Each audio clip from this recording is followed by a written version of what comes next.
kapčiamiestis tas, nu, ten, sakau, buvo dvi upės. Teka ten iš Veisiejų ežero ir iš Ančios ežero. Ir tas miestelis, tarp tų dviejų upių, tai mes gamtos vaikai buvom tenais. Mes ten maudėmės, taškėmės tam vandenį, grybavom, vogavom. Aš 54 metų.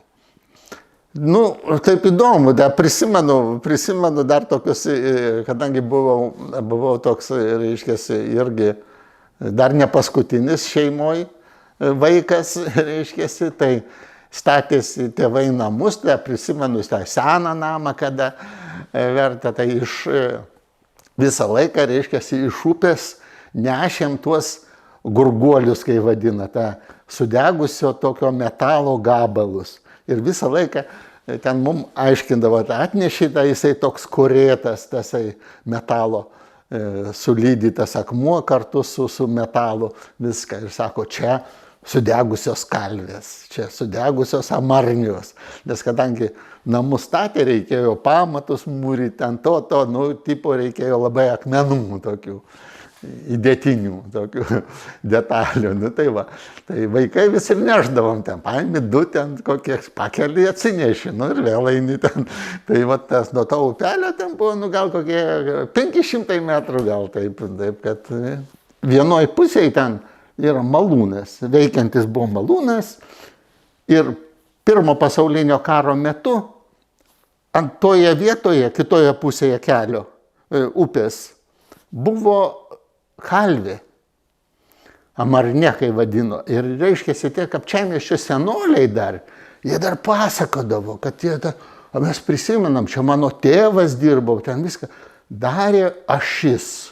Vežimam, reiškiasi, ašis. Tai tos ašys, ratų ašys, buvo gan didelės, reiškiasi, ir turėjo tie plaktai vandeniu varomi, reiškiasi, buvo galingi, tai reiškiasi, tas miestelis tokias tradicijas karvystės turėjo.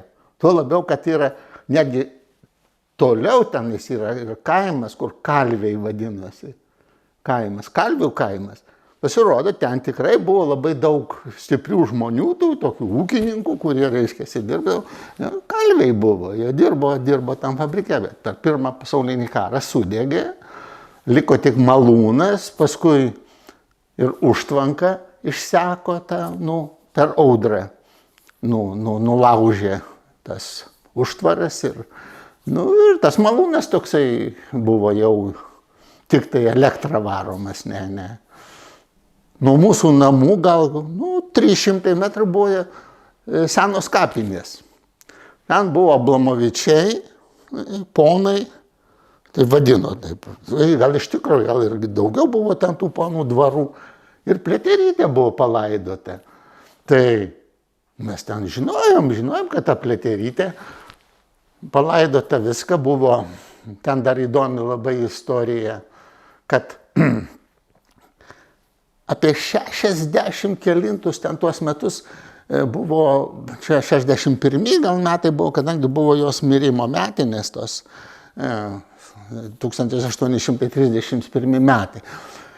Va, tai apie 61 metus atvažiavo Lenkai ir jie ten kažkaip tai labai, tais laikais kaip ir, užsieniečiai atvažiavo ir jie ten gėlių atvežė ten viską, jie ten griebėsi biškį ten patvarkyti kažką tai viską, ir vienu žodžiu ten tiesiog kapčiamiesčio medžiotojų būrelio ten tie vyrai, jie visi tokie kompanijos, kada sueidavo, ten susėdė ten vieną vakarą, žinai, ten jie ten pagalvojo ir sako, tai kaip čia mes reikia aptvert viską ir sugalvojo, reiškiasi, ir ten tokį buvo elektrinė ir elektrinė tai buvo tas veiklus Golekas toksai, veiklus žmogus, jisai sako, aš turiu suvirinimo aparatą, jeigu tik gautumėm ten metalo kažkokių strypų, tai aš ir padarysiu. Ir viską, ir padarė ir aptvėrė tą Pliaterytės kapą.